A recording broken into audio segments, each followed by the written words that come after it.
What's up, everybody? Welcome back to Diesel Creek. My name's Matt. Behind me, underneath this black plastic here, is my 1957 Autocar semi-truck. Now, it's been a few months since the last video, like I told you it would be. But here we are, a few months later, and of course, like every flat surface I own, it's turned into a collection place of junk and stuff that I don't have an exact spot for, so it just gets stuck somewhere. Anyways, the point of today's video is we're going to go ahead and pull the transmission today. In the last video we did on this beast, we discovered that the transmission had a bunch of water in it. Oh, that's a lot of water. Holy crap.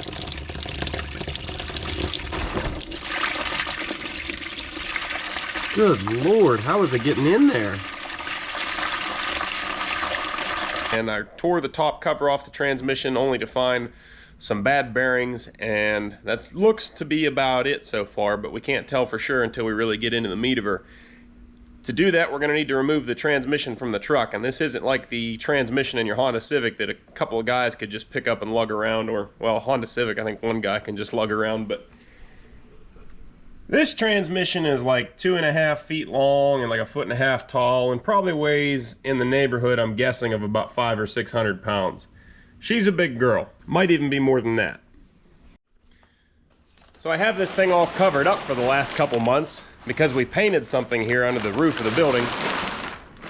It's something that I've been teasing in the end of videos for a few weeks now, but judging by the amount of people still asking me questions about it, I'm going to say that not a lot of you watch till the end of the video, which you might want to do. Kind of gives you some clues as to the future sometimes. Anyways, the Autocar is right where we left it. Cab sitting in front of it, keeping it out of the weather. Engine void of all its fluids. Transmission with the cover off. And ready for extraction. Minus all the junk it's collected. So I'm going to hurry up and quickly clean all the crap off of this thing. And we're going to go ahead and yank this baby out of here.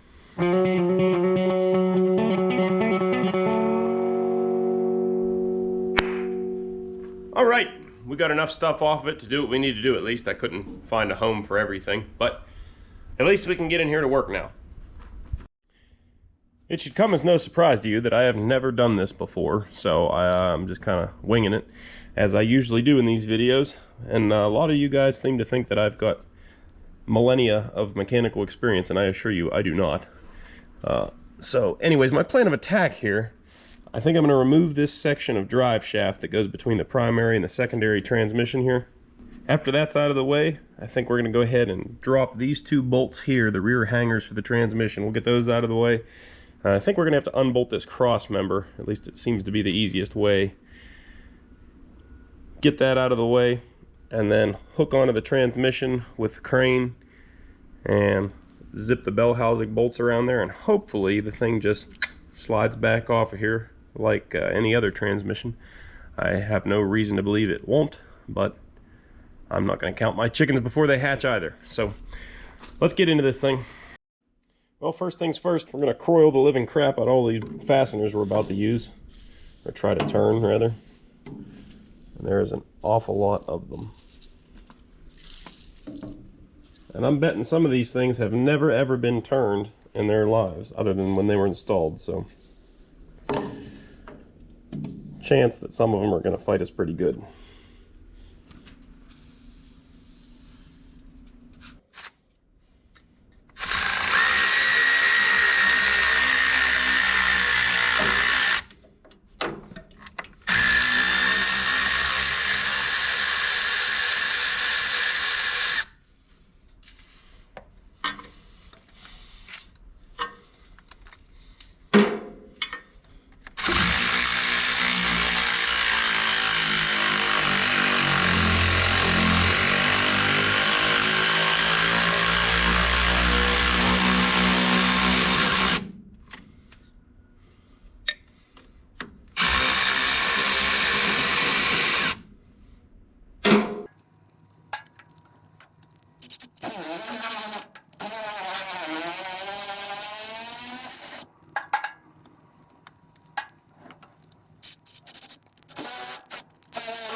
Well, there we go. Well, we got that section of the drive shaft out of there. There was a couple stubborn bolts, but we ended up prevailing, no problem. These big rusty castle nuts here on the rear transmission support are promising to be more of a fight. There's a rusted cotter pin left in this one. I'm going to try to get out of there first, but yeah.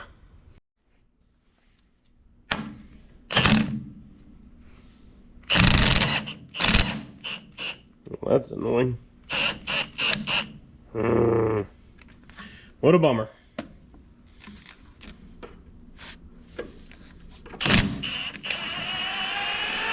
No way. That came off of there way easier than I ever expected it to. That Croyle works some miracles.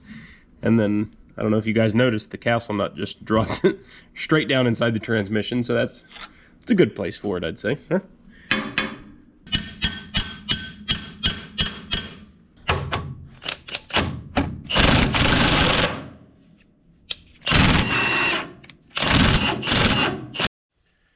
I was able to get the keeper wire off the bottom nut. These stud goes down through, and there's actually another nut on the bottom which also had a retainer wire in it. I was able to get it out, so we should be able to spin the bottom nut off. Look at that. We were successful.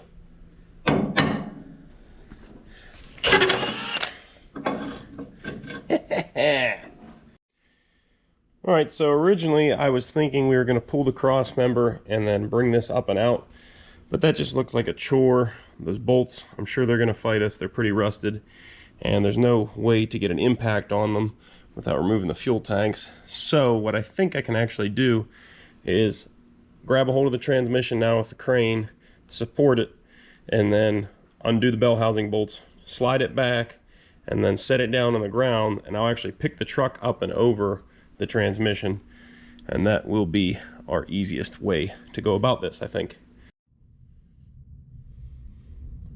Alright, we're underneath the truck right now, and we're going to start breaking these bell housing bolts loose. There's not room for a ratchet on a lot of these things, so we're going to be stuck using a box end wrench for what we can, and a ratchet for what we can get it on. This could take a while.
Alright, I got the transmission supported with the crane here now. So that means we should be able to take out these last 4 bolts, I think. 5 bolts.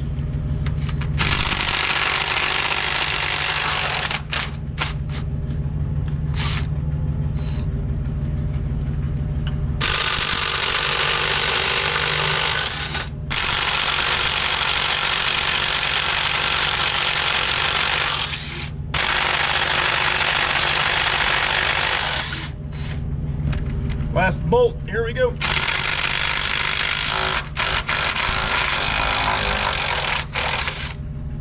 Woo!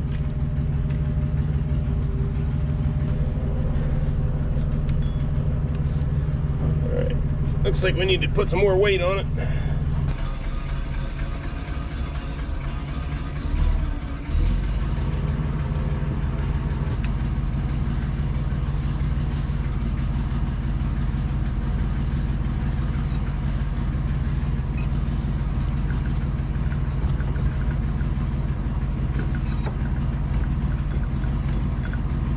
It's coming. I don't have it balanced the best.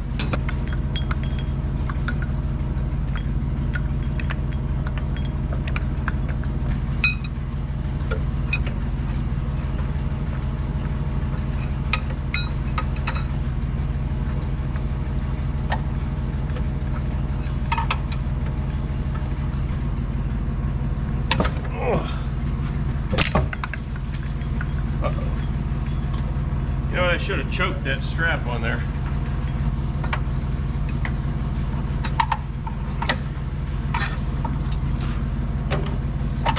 There we go. It's free now. Should have had Miss Eva out here for this. She'd have made this a little easier. Whew. Set her down now.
All right, so here we are, actually the next day. We've got our transmission sitting on a pallet here. And I have never actually worked on a manual transmission. I've never worked on any transmission for that matter. But I have done a ton of work on gearboxes from things pertaining to coal mines and steel mills and all kind of that kind of thing. Industrial gear.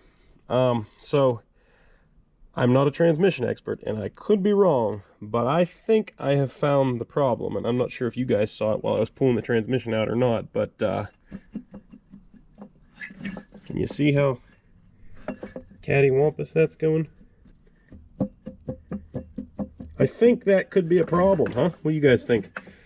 I'm pretty sure there's supposed to be some bearings in there that keep that from moving. This is the input shaft that I'm wiggling around here. That runs the counter shaft and then up into your gears here.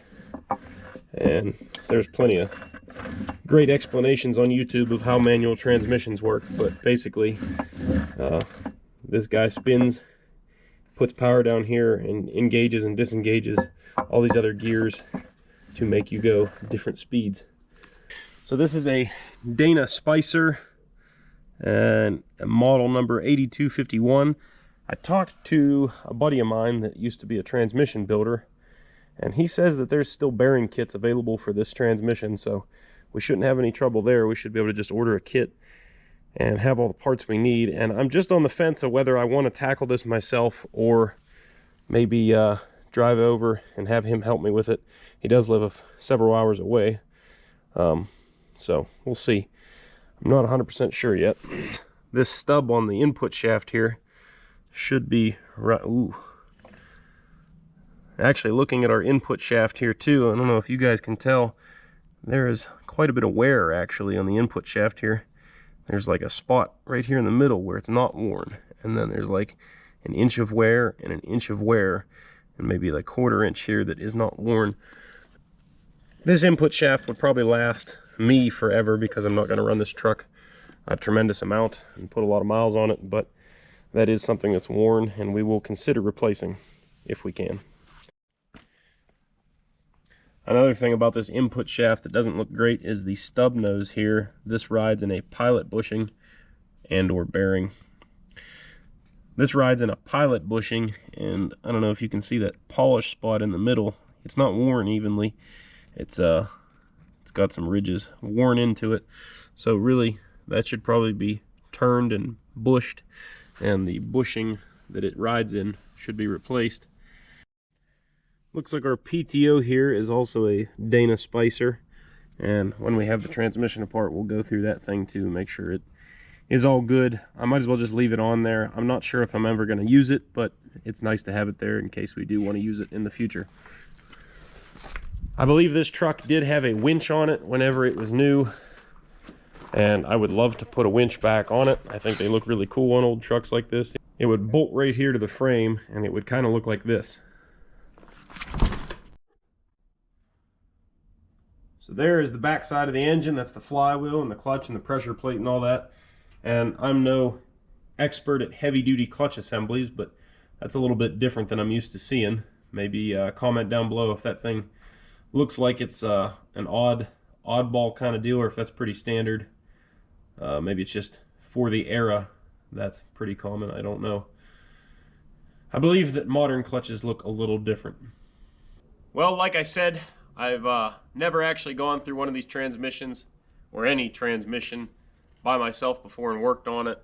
I can't imagine it's really that hard or that much different from the industrial gearboxes I've assembled, and I've done a ton of those. So let me know down below if you guys think I'm capable of just diving into this thing on my own, or if I should get some professional help.